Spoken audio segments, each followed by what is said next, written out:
Luton Airport. And we should see Luton to the left. Got some autumnal colour into those trees there. Flaps in.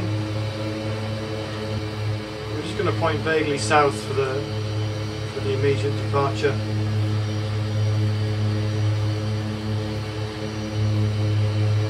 And I think we'll climb to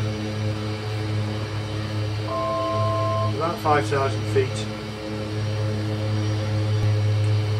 Oh, yeah, we're coming out of that cloud just about there.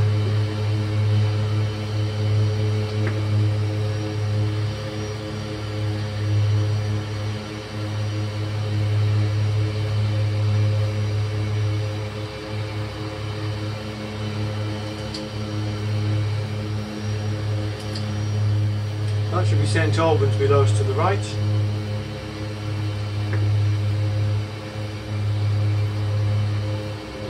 So we're flying over central London right now. We should be over London City in just a second. Can see it, well, it's just gone behind some clouds. But we've got all the London landmarks out there. We've got the London Eye up there. That's the, well, I don't know, I guess that's the Olympic Stadium, just missed.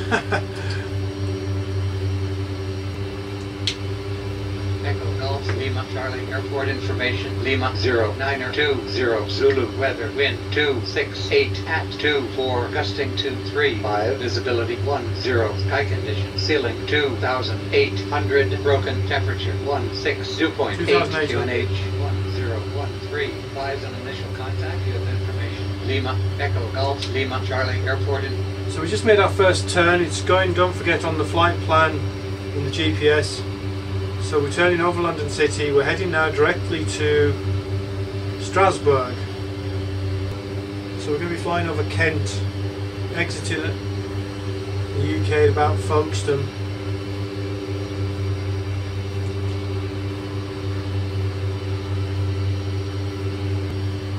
So that must be the Dartford Bridge, I would guess. So that's got to be the Thames estuary out to the left there. You probably can't see that on the video actually. Let me see if I can get that round on there. No. Yep, so there it is. That's where the Thames meets the sea.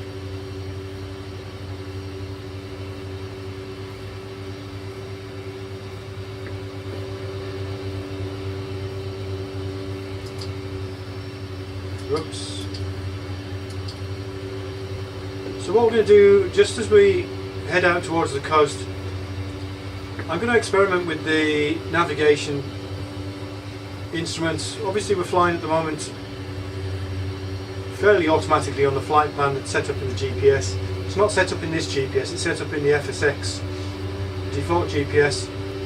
Independently on the RXP, I should say I am controlling the FSX GPS. So although we're displaying the RXP GPS on the panel here, I am controlling, well, I can alternate, I can control that using these knobs and buttons and everything on the panel by default, but I have a switch down here that allows me to flip between controlling the RXP and the default GPS. So if I flip it to default, you see actually I should, when I do that, I do get a message up there on the screen to tell me which is which. That's just as a confirmation. So I can control the default GPS from the hardware panel. But what I can do in the meantime is I can set up on the RXP GPS, which I have done, a direct course to LFST, which is Strasbourg, which is where we're heading. Interestingly, there's a bit of a lag with Linda at the moment. I think that's just a performance overload. We're in a very scenery intensive area. We know just leaving Greater London, and we do have some weather around as well, so that probably causes a bit of lag with Linda. So we got the Direct 2 set on this RXP GPS. What we can also do is we can dial in the VOR at Strasbourg, which is STR, which is I think coincident with the airfield.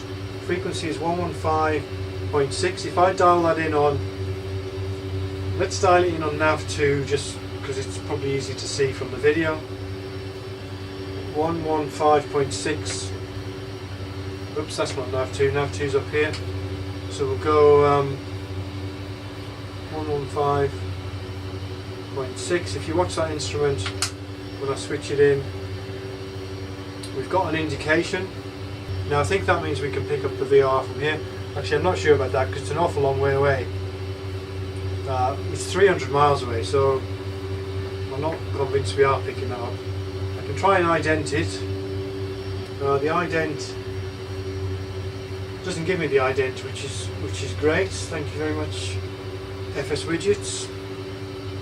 Let me try and look that up on my phone somehow. If I just Google STR VOR, what are we going to get? Strasbourg VM. Okay, dot dash dot dash dot. So we want nav2.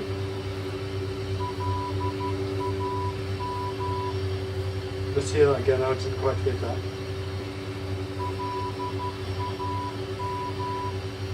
Okay, that's not the ident we want. So we're obviously picking up a different VOR, which uses the same frequency.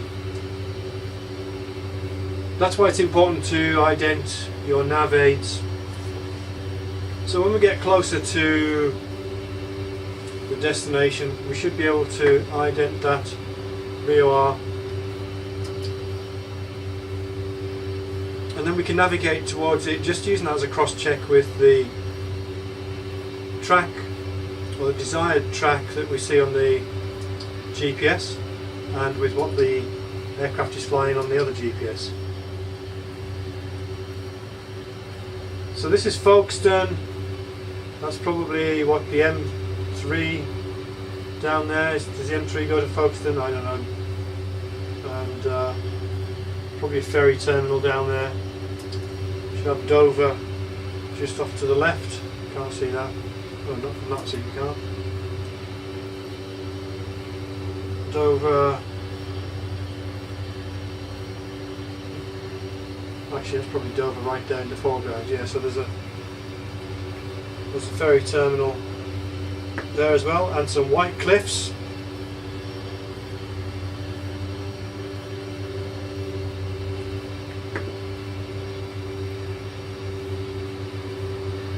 So we're leaving the UK.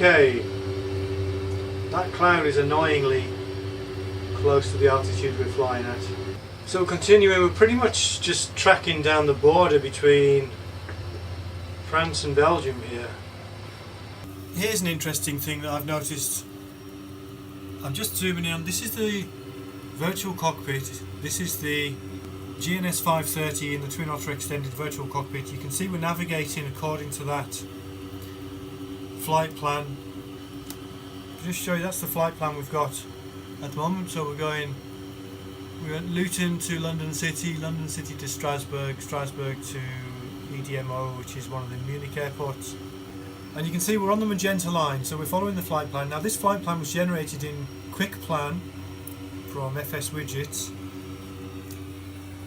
And if I flip over to our FS Widgets moving map display, which is running IG Map HD, I think it's called. That's the flight plan from which the FSX flight plan was generated. In fact, you just save it to Dropbox and upload it to FSX. But the aircraft is not on the magenta line, so I'm not sure what to make of that. So we'll file that away as strange and very nearly interesting for later. And we're in some pretty nice looking clouds. I'm not using high resolution clouds. I think these are the 1024 resolution, which I might swap these out for the higher res clouds, see if my performance can stand it, because it'll look a lot better. I mean, the cumulus clouds look nicer in the distance, but when you get up close they're just a bit fuzzy. I went up to 10,000 feet, which is my maximum cruising altitude really, because I don't have oxygen and we're not pressurised. I went up there confusing myself. I thought I'm being limited really on my engine settings and hence my airspeed by the T5. That's the interturbine temperature, which means I'm not going very fast at all. I'm showing indicated 125 knots. Ground speed's actually a lot more than that, because we've got a 40 knot tailwind. But I sort of reasoned without thinking too hard about it. If I went up higher, it would be cooler, so I could run the engines hotter. But actually, as you climb, the engine efficiency diminishes because of the density altitude. But with this cloud layer around, I'm happier up here. This is something we'll experiment. We've got 20,000 miles to to play with different ways of running the engines. But of course, you know, all the way it's a trade-off between fuel flow and essentially speed, airspeed. We could be picking up some more of these VORs as waypoints and just checking our progress, but we're not doing that. If I just refresh that RXP Direct 2 course, again just as a cross check, a little bit less than 150 miles from Strasbourg now. Still doubt we're going to pick up that VOR.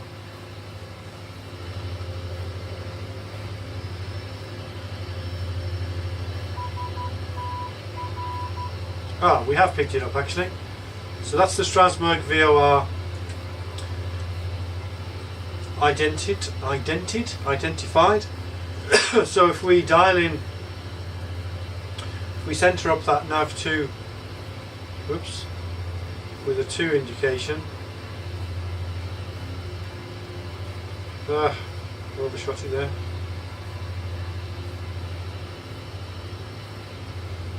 So we're flying in on the 1, 2, 4 radial, something like that, which matches our heading.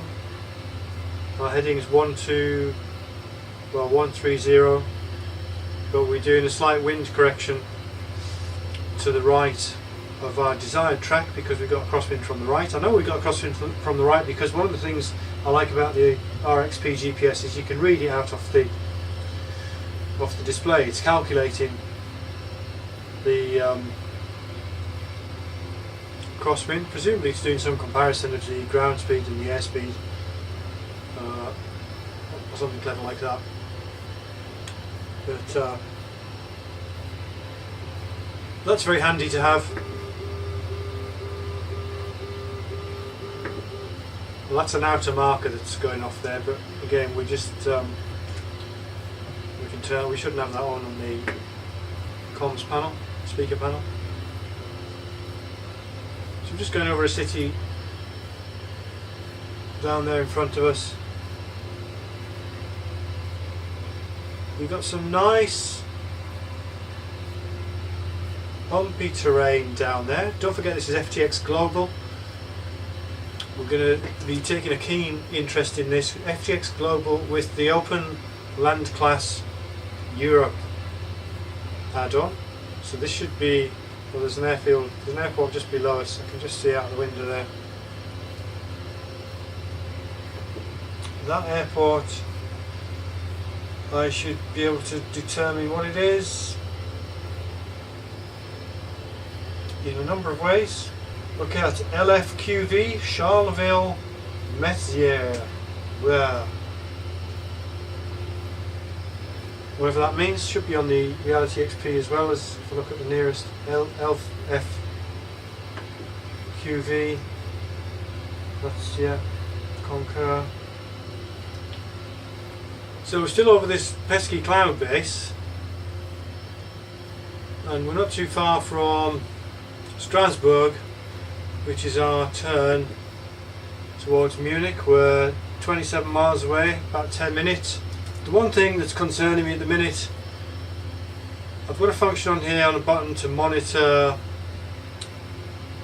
my memory usage.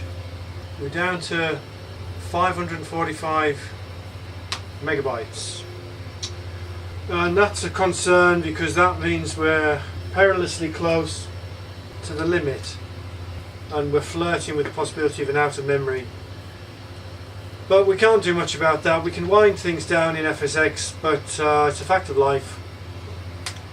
One of the reasons I don't have the high resolution bitmaps in for the clouds and so on. But I have got FSU IPC running with the autosave on, so every minute we're saving a snapshot of where we are. So if I get an out of memory, I can restart the whole thing, pick up where I left off. So we've passed Strasbourg and we're on the way to Munich. I'm going to just dial this in on the GPS. Oberpfaffenhofen. That's where we're going. That's in the vicinity of Munich, and it's about 136 miles from here. ETA about 48 minutes. So we're less than 10 minutes to our destination, which is Oberpfaffenhofen, an airport just to the southwest of Munich. Weather's good, weather's cleared right up now, so that's good news. We should probably start to descend. 23 miles to go. So let's put us on airspeed hold.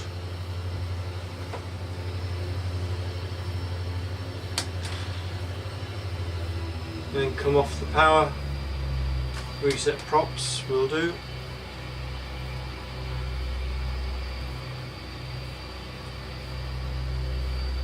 So we're now going downhill. Now this airport does actually have an ILS. We could play with that. We can see the lakes ahead. The lakes were the markers. This is the reason I selected this airport. It's going to be easy to find visually if we should need to. Let's have a look at the ILS for this. ILS runway 22, which is what we need given the wind. 110.5.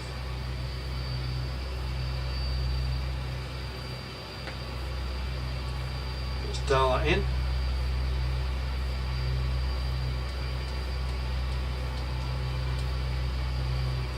On 0.5. So we don't have an approach plate for this airport. I haven't planned that far ahead.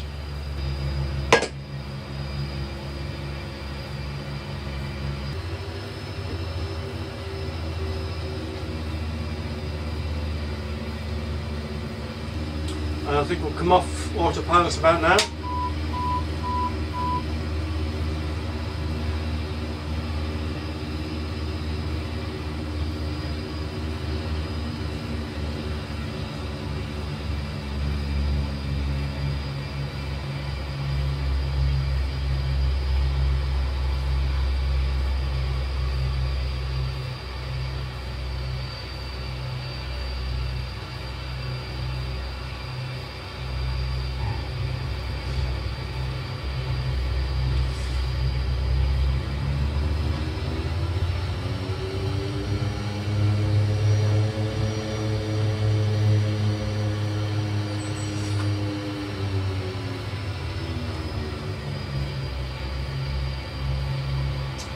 So there we go, that's our first leg. We'll just go and park somewhere up near the tower.